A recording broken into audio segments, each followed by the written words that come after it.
Proper storage of a zinc kettle is essential for long service life in a hot dip galvanizing plant. When a zinc kettle is stored outdoors for a long period, it must be protected from corrosion. This can be done by placing a shed over the kettle or storing it with one side slightly raised to prevent water accumulation.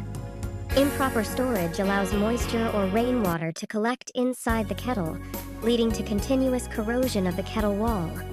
A corroded and rough surface is then more aggressively attacked by molten zinc, significantly increasing the risk of damage during operation.